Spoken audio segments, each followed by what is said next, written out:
Yep, I know, it's a controversial statement, but in this video, I'm going to save you 10 years of your healing journey because it took me on my own journey 10 years to figure these things out. I'm going to tell you 3 mistakes that most of the clients that I work with, and especially I on my own healing journey, made, and that caused me to take way longer, take way more detours on my destination. And if you keep on doing these 3 things, there's a very variety of things that can happen. We can feel like that we're on a healing journey and we have like this profound, mysterious trauma healing, spirituality, lifestyle that actually leads nowhere. Your financial problems are not solving. You feel constantly restless, like you're chasing one more technique after the other. Your body feels chronically tense. Your relationships problems are just spiking. And this is because maybe you're overlooking these 3 things. The first thing is that you want to make your problem go away instead of meeting it. What do I mean by problem? Problems in the body, when we have a restless mind, when we have a conflict in our lives that is showing in the body through tension. And how does tension feel like? Tension feels unpleasant, just in the same way that conflict with your partner or in your workplace feels unpleasant. And what do we normally do as recovering people pleasers and empaths? We are avoiding the conflict. And we are avoiding the conflict in our own bodies as well. But here's the thing. If you avoid the tension in your body, you also avoid the parts within you that are reaching out their hands because they need help.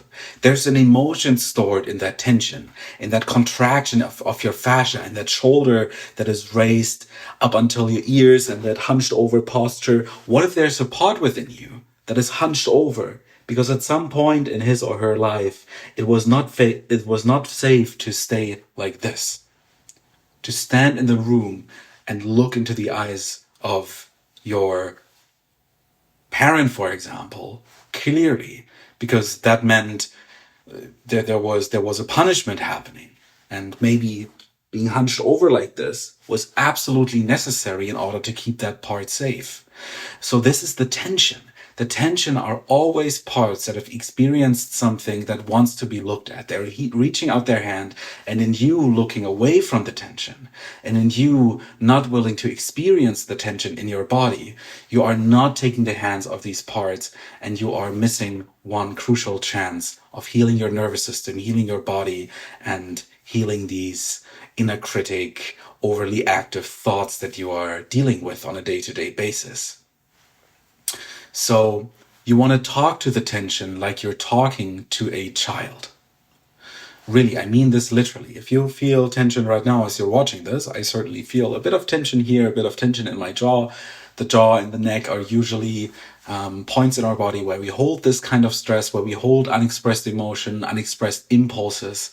And you just want to talk to the tension literally like it is a child. So saying, hey, it's okay that you're here. I can see you. I want to be present with you. I want to make you feel safe. And what is it that is bothering you? Why are you contracting in that way? Just want to be an open ear towards you. I want to be someone that provides you with safety, and I'm interested in you. You're important to me. And I can immediately feel the tension relax. You can also imagine how the tension, if you feel the tension, you can ask yourself, if this tension was a child, how would it look like? How would it behave? Is it more like a scared child? Is it more like an angry child that wants to have a tantrum? Is it more a child that is maybe super sad and just wants to be witnessed? Get into a dialogue with the tension in your body. And soon you will find that the more you get in touch with the tension in your body, the less your mind needs to resolve the problem, because it's happening in the body. The mind constantly tries to resolve itself, and this is what we call overthinking, where the real problem lies in your emotional world, something that you are avoiding unwillingly.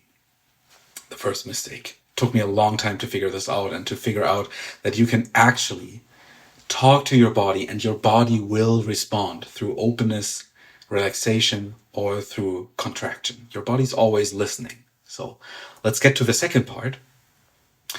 We want to rescue these parts that we're finding. We're not healing the inner child. We are not healing the tension. We are not healing the parts that are carrying these burdens of our childhood. We're not healing them.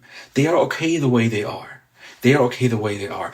What we're doing is we rescue them because these parts are frozen in time. And through the warmth of our heart, we are approaching these parts and we are showing them that there's no more danger approaching them, but instead there's a warm human being that is open and capable of holding their pain and is good-hearted towards them. Because usually, why are the parts freezing? They are freezing because there's a good reason to freeze. And a good reason to freeze for a child or to contract their muscles is because there's danger. Maybe they've been talked down on, they've experienced mobbing or another traumatic experience when in the moment they froze. And then the freezing is happening because they don't want to be confronted openly with that. They want to retreat into a place of safety. And that place of safety is being carried into the adulthood. And then it's not safe anymore. Then it's expressing as the life pattern that we all know. Destructive relationships, money problems, chronic anxiety in our bodies. All of these things are a result of that part still being frozen in the here and now. And what do we do in order to heal that part? We are showing the part that there's no danger anymore. We are rescuing it from the situation that was traumatic, whether it's still stuck in, which is not healing. We're not healing it. We're rescuing it, bringing it into the present moment, and then build a relationship that is colored by warmth and compassion to that part, because this is what it actually needs. And what happens then is miraculous, because the part that was usually contracted or afraid or whatnot, it becomes stronger. It is growing up. We can watch the part growing up and maturing into the most potent version of this part. So it's becoming stronger. We're rescuing the part, putting it into the ideal environment for a child to thrive. And while that child is thriving, you will grow stronger and the part will grow stronger. And it will not only release its emotions, but it will release its potentials as well. Because not only is the pain frozen in the past, the potential is frozen too. And this is what's unfolding when we carry that part into the present and meet it as a safe adult. That's the second mistake and the second thing you can do in order to avoid that mistake or do something about it. So here's the third thing. You need to ask yourself, what are you healing in service of? You can ask a simple question. Let's imagine you are healed. Let's imagine your healing journey is over. What becomes possible then? What would you do if you didn't carry that trauma anymore, if you didn't carry that tension anymore? Would you maybe start a creative pursuit? Would you change your job? Would you seek out new friends? Would you start making music? Would you go travel somewhere? What are you healing in the service of? What is the meaning that is on the other side of healing? What is the purpose that is going to unlock throughout your healing journey? So on our healing journey, we're a lot looking into the past, and we are, like I said in the second point of this video, we're carrying the past into the present.